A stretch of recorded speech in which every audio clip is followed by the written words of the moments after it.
Sheldon Hank Williams was born on December 12th, 1972, when his father, Randall Hank Williams, otherwise known as Hank Jr., was 23 years old. Nobody likes you when you're 23. Also, just to get all the pop punk references out of my system, the whole of Green Day were born in 1972. Okay, back to Hank 3. Gwen Jurgen was Hank Jr.'s second wife and Sheldon's mother.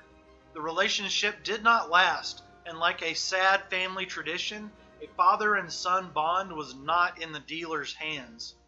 Neither was any of the Hank Williams fortune. Sheldon would lead a life away from the family business for some time, even though he was in Nashville for parts of his life. In 1980, in elementary school, Sheldon would receive a drum set which sparked an even bigger interest in rock and roll.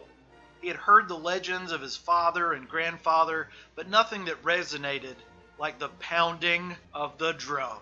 While Sheldon Williams found solace in Kiss and the underground punk scene, he was also curious about the more personal aspects of his grandfather, Hank Williams Sr.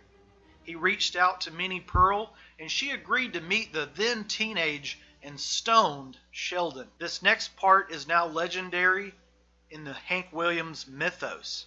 As Gwen Jurgen and Sheldon got out of the car, Minnie Pearl shouted, "Lord, honey, you're a ghost."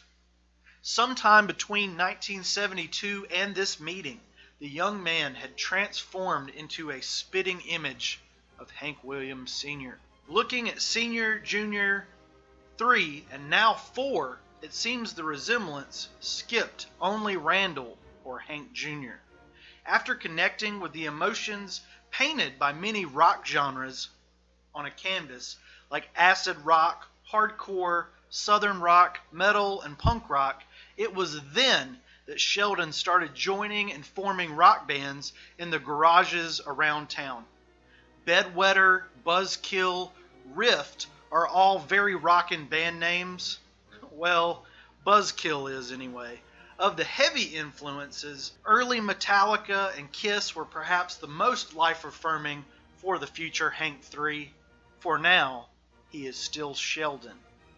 While this was proving to be a healthy outlet for Hank's feelings, a dark storm began in his personal life, one that needed an outlet more than anything else. Sheldon's great uncle on his mother's side of the family began abusing him and would do so until his death 3 years after this started.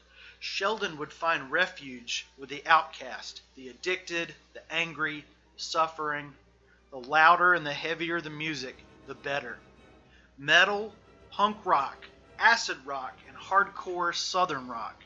These musical storms were coagulating within his blood as he interacted with a stoner, metal side of punk rock that would later play a huge factor in his musical personality. Safety pins through the skin, just like Sid Vicious, he once told Rolling Stone. And no matter the fame that this family garners, there's always a level of mystery, of mystique. And with that spark that lit the flame of Hank 3's career, neither Google nor I could come up with an exact date that Coleman Williams came into this world, but it's estimated to be 1991 or 1992. The boy would grow up to lead a strange band and was born unbeknownst to Sheldon, and it wasn't until Coleman was 3 or 5 years old that she revealed to this punk and metal wild man he had a son. There's also some dispute on how exactly Sheldon decided to become part of the Hank Williams legacy, but one thing's for sure, at least a few people had to talk him into it. Between his son's mother and a judge presiding over the child support case that required $24,000 in back pay, Sheldon needed not just the 24 grand, but $589 a month going forward. Remembering his conversation with Minnie Pearl and taking into consideration how much cold hard cash he needed to come up with, Sheldon Hank Williams reluctantly set out to Nashville looking like the ghost of Hank Williams. Hank mentions in several interviews how his attitude towards what some would call selling out changed. He started telling his gnarled bandmates that he was going to stop screaming, and around this time he even bought some cowboy hats as well. The times they are a-changin'. Curb Records got a hold of Sheldon Hank Williams, and wheels began turning on how to capitalize on this once-in-a-lifetime situation with the third in the Hank Williams line. Hank Williams had been gone for decades, but Hank Jr. was coming off the heels of his AKA Wham Bam Sam record, which, while not bad, was showing diminishing returns. Curb used Sheldon's first professional studio sessions to craft a unique idea that could have used a little better execution. But back in 1996, country fans seemed to enjoy this beginning of a career. I know I remember this album blasting at full volume on my dad's huge stereo system in our modern living room, and I loved it. The record spliced together recordings of Hank Sr., Jr., and 3 as Curb planned on kicking off a massive new PR system for the man used to playing in down and dirty bars and moshing in sweat. Rah! Now wearing a white cowboy costume. 3 Men with Broken Hearts had 10 guitarists and a total of 17 musicians to craft a triple threat record, but still somehow fell flat, at least in Hank III's ears. Or Hank Williams III, Sheldon. While he wasn't happy with Broken Hearts, he had signed a multi-album deal and was recording a lot of material for the record company, Curb. Much of these songs are still unreleased, probably due to how much hatred Sheldon has spewed on everything they are and everything that they represent, and maybe even some legal issues as well. Hank was not happy at Curb, but created enough songs to form his solo debut release called Risin' Outlaw. Its best charting single, I Don't Know. It's mostly filled with other people's work, with the Williams name only appearing on 3 of the tracks. 2 of those are likely what 3 refers to as the only songs I can listen to off this record. Risin' Outlaw did well for Sheldon, but more so for Curb, and he was quickly wrangled to record again. The financial success of the first 2 projects allowed the reins to loosen a bit, and Hank III took the slack and dragged them back down into the underground scene that he wanted to be a part of again. Hank III considers his second solo album as his first, as it's his first batch of songs written without other writers. After this, in the studio, 3 recorded a blistering rock and roll record aptly titled This Ain't Country, but the title, concept, and attitude were simply too far for Curb to take their newly acquired Hank Williams brand. The album was scrapped, only to be exhumed and retitled Hellbilly Joker 8 years later, long after Sheldon had kicked Curb to themselves. Hank III and Curb were on bad terms. He was unhappy with the musical direction.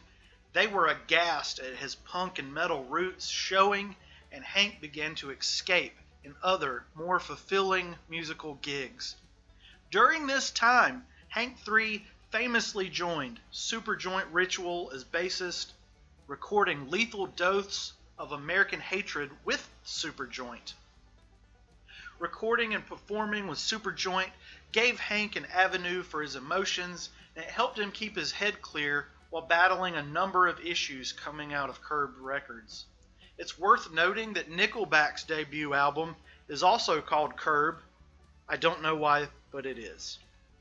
After years of drama, Hank III and Curb released Straight to Hell on a rock imprint of Curb called Bruck. If you aren't aware, Bruck is Curb spelled backwards. Get it? That is lame. The record was created with the help of Williams' The Damn Band, who would better serve his musical direction than the hired hands that Curb Records served up. Straight to Hell is an album full of rock and roll hardships, fun, as well as country and western heartbreak. There's a lot of trippy, psychedelic elements and artistic pieces for your ears and for your heart. If you want to get into Hank 3, Straight to Hell is without a doubt the place to start. To begin, song titles and subject matter YouTube won't let me talk about here, and even guest appearances by Cheech and Chong. Some of my favorite songs of all time appear on the back end of this record.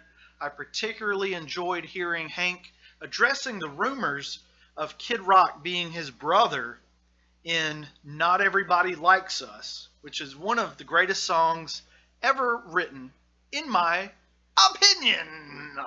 Speaking of bloop and bloop picking, Straight to Hell is the first ever major label country record to get the parental advisory sticker on the front.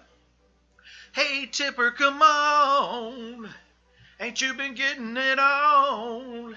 Ask Ozzy Zappa or me. That's Censor Poop by Ramones. And that's a pretty cool song. Staying true to his persistent rebellion with Curb, Sheldon joined some metal guys of assorted backgrounds to form a band called Ass Jack, which would become one part of Hank 3's concert Triple Assault. Ass Jack put out their debut album in 2009, and despite not being very active, have never officially disbanded, with Gary and Garrett still waiting to plug in their drums and mics for a good old punk metal thrash pit of a second record. Will we get that one day? Gosh, I hope so. Sheldon pulls out a strong effort in his last Curb release with Rebel Within, which contains two of my favorite drinking songs, Drinkin' Ain't Hard to Do and Drinkin' Over Mama. G's are largely absent, which is, these songs are the highlight of this record. Remember Hank's 2003 scrapped album, This Ain't Country, with their Hank 3, well, run dry. Curb Records changed the name of the Gas Mask album to Hellbilly Joker without his consent or contract within the label. I can see the grimace on Sheldon's face now. The Dubious releases would continue for years with Long Gone Daddy, Ramblin' Man, and Take As Needed for Pain. Curb Records kept the Hank Williams legacy filling up their pockets and then some when they released a greatest hits album again against the wishes or even the knowledge of Hank 3. While the unreleased stuff is decent enough to sift through, Hank doesn't want you sifting through this stuff. The greatest hits, it's basically a reworked and neutered track listing of Straight to Hell. It's watered down, just like the label wanted it. What a bunch of poop. Sorry guys. While Curb was fabricating albums from leftovers, Hank Williams III himself was crafting an opus of sorts. When he wasn't getting frustrated recording country vocals or screaming into the void, Hank had been writing, and recording. He was a free man in 2011, and he took full advantage of the time, crafting some of the most unique and left-of-center artistry of his life. Ghost / Gutter Town is ambient Cajun folk country, and Hank only gets weirder from there. 3 Bar Ranch Cattle Calling is truly an album to behold. I've made a video about this one as well because it is so utterly insane. Hank invents a new genre called cattlecore, and there are many cows. Moo.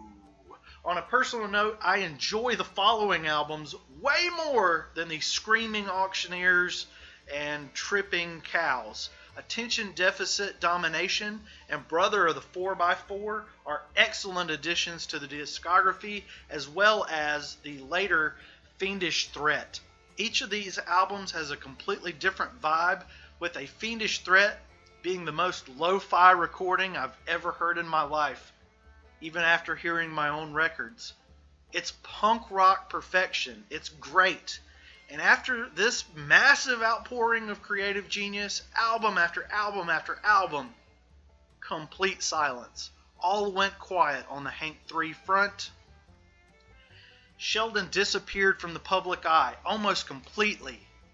It nearly broke internet sleuths to finally uncover the small hints of what was really going on. 3 had been living in a haunted ranch in East Asheville, not West, as well as some other bad hands in life being dealt to Sheldon. In early 2017, he did make an appearance, albeit by a pre-recorded video, accepting an award for Best Outlaw Male Performer. How does one get nominated for that? I'm asking for a friend. The inactivity continued as the new home and studio had issues as well, furthering the lack of new musical projects being produced. Hank 3's now massive and loyal fan base reached out over and over, and to everyone's surprise, one day Hank 3 reached back out of the void, and this is what he said on Twitter. Just know, I did not want to stop touring or making records. Basically, for now, they have taken away everything on every level that I need to be able to do both. The systematic elimination of Hank 3 will be over soon. Remember, I was the guy who put out 4 records at once, even though that approach made less money and would bring the longest show for the cheapest ticket price out there for a national act, shaking every hand after and signing every autograph. Here's to pre-organized haters. End quote. He also asked for aid in assisting fellow musician Larry Miller, who lost a great deal in fire. Aside from these 2 posts, Hank 3, the performer, vanished from planet Earth, disappeared for 8 years. 2013, all the way up to 2021. On May 24th of 2021, on the official Hank 3 YouTube called Official Hank 3, Sheldon dropped a cover of You Never Even Call Me By My Name, originally by David Allan Coe himself. I've got a video on that as well. Comments were so positive and uplifting, and yet desperate for a full-length album, a tour, anything, something. Unfortunately, the next big Hank 3 news would come 2 months after that release, when Hank 3 would deactivate his online store, which hosted a number of legitimate merchandise that went straight to the artist instead of Curb or any other entity like Curb or Burke. Over on Hank 3's official Facebook, things were definitely picking up with more regular posts in which you can discover some truly talented musicians from the hardcore 1980s scene and more. Hank 3 can definitely recommend your next favorite hardcore band. Very interesting clips on there. He's got an Instagram up, and as of June 2022, there's been some talking of fishing and even a spectacular image of Junior 3 and 4 catching fish together in a boat. All the Hank Williamses in a bass boat. Will we be getting new music from Sheldon Hank Williams anytime soon? I really do believe we will. His gear is set up in a new space where he recorded the David Allan Coe cover, and it is absolutely spectacular. We must remember the prolific body of work that was crafted in a short period of time. From 1999 to 2013, Hank released 17 albums and recorded at least several more. 2 of those were double albums, and even many of the singular disc variety would take up the entirety of the said discs. Even though we are fast coming up on a decade between official albums, Hank 3 has been a busy man. Moving homes, studios, dealing with personal loss and family business, talking with his now 30-something-year-old son who's recently taken up the mantle of 4. That stuff takes years, and Hank Sheldon Williams doesn't owe anyone an album. Sheldon Hank Sheldon, he doesn't owe you anything. But I do think, much like the David Allan Coe cover, a Hank 3 album will one day be thrust upon the world, and fans, and you and I, everywhere, will rejoice. It could be around the 10-year mark, next year in the spring of 2023, or sooner. With the enormous buzz and insanely good product coming from 4 and the Strange Band, I like to think that Hank 3 is doing all he can to help the Strange Band continue the legacy and do it justice. Maybe, with a Hank Williams legacy, the 4th time is a charm, and Sheldon's son will never have to deal with a neglectful Grand Ole Opry. Never have to live in the shadow of Hank Williams Sr. That's tough, but doable. Never get a raw deal like his father. I believe that while Hank 3 was dancing with his demons and living the rock and roll lifestyle, he unwittingly changed the course of Hank Williams' men for the better. Hank Williams Sr. was gone before many of us were ever born. But we still have Hank Jr., Hank 3, and now 4. It's time for healing. It's time for family bonds to beat out family traditions. And it's time for new music. Yeehaw!